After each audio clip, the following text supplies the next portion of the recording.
नमस्ते प्रणाम भोजपुरिया भाई लोग के बैचों के प्रणाम उड़ाते हैं हम एक्टर नीतीश कुमार ऑफिशियल। तो आज कुछ सुनाने जा रहे हैं भोजपुरी गाना वॉइस अपना आवाज़ में।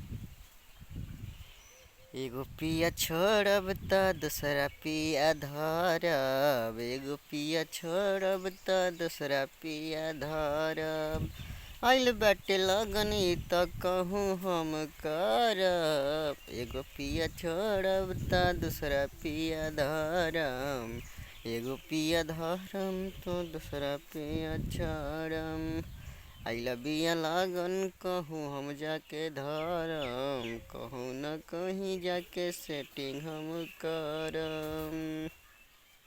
एगो पिया छोड़ब त दूसरा पिया धरब, आइला बिया लागन कहूँ न सेटिंग कलम, कहूँ ने सेटिंग कलेम। एगो पिया छोड़ब त दूसरा पिया धरम।